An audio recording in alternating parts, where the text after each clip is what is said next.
Hello everyone, আসসালামু আলাইকুম। এখন আমি আছি দ্বীপজল এন্টারপ্রাইজের গ্রাউন্ডে। আর এখানে আপনারা দ্বীপজলের বেশ কয়েকটা হিনো ওয়ানজে বাস দেখতে পারবেন, যেগুলো বেসিক্যালি নন এসি।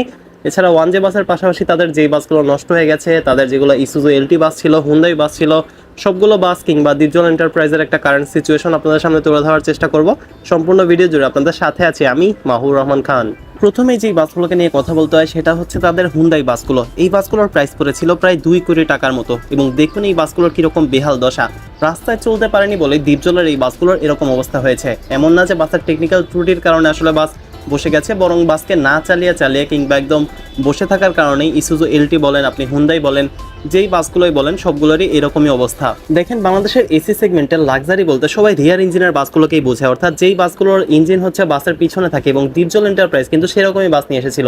আপনি ইসুজু এলটি বলেন কিংবা তাদের হুন্দাই বাসগুলো বলেন, তো তাদের ইসুজু এলটি বাসগুলোর ভিতরে একটা ছিল এসকেএস বডির মেবি, যেটাকে দেখে অনেকেই সময় মার্সিডিজ বেঞ্জ মনে করতো। তো নর্থ বেঙ্গলে আসলে লাক্সারি সেগমেন্টের এসি বাস কিন্তু দ্বীপজল এন্টারপ্রাইজ নিয়ে এসেছিল, এবং তাদের যে হুন্দাই বাসগুলো ছিল সেগুলো অনায়াসে 10-15 বছর চলে যাওয়ার কথা। ইভেন এখনো যে হুন্দাই বাসগুলো আপনারা রানিং দেখতেছেন, এর ভিতরে অনেক বাস কিন্তু অনেক আগের বাস। ইভেন সৌদিয়ার যে মার্সিডিজ বেঞ্জের বাসগুলো দেখতেছেন, এগুলো কিন্তু অনেক আগের বাস। তো রিবডি করে হোক কিংবা যেভাবেই হোক, সবাই কিন্তু বাস চালাচ্ছে। দ্বীপজলের বাসগুলো বসে যাওয়ার একটাই কারণ হচ্ছে ঠিকঠাক চালাতে না পারা।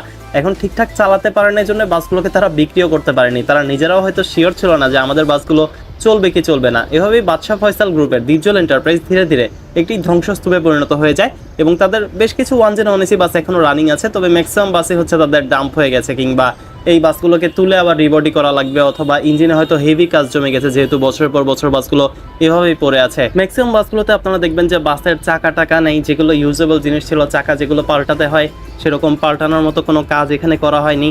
তো যেহেতু এখন হচ্ছে আপনার সরকার চেঞ্জ হয়েছে, আশা করা যাচ্ছে যে দ্বীপজল এন্টারপ্রাইজ হয়তো নতুন রূপে ফিরে আসতে পারে।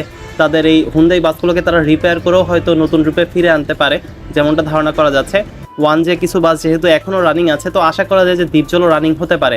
নর্থ বেঙ্গলে যদি দ্বীপজল রানিং থাকতো, তাহলে গ্রিন লাইন বলেন, সোহাগ বলেন, তারা যেরকম একটা হাই লেভেলের একটা সার্ভিস ছিল বা ডিফারেন্ট লেভেলের সার্ভিস ছিল, man double decker, Scania double decker, এরকম বাসও হয়তো আমরা দ্বীপজল এন্টারপ্রাইজ থেকে আশা করতে পারতাম। পরিশেষে এটাই বলবো যে একটা সম্ভাবনাময় বাস কোম্পানি ছিল, যারা যাত্রীদেরকে একটি ডিফারেন্ট কোয়ালিটি কিংবা নর্থ বেঙ্গলে একটা খুবই ভালো কোয়ালিটির বাস সার্ভিস প্রেজেন্ট করতে পারতো।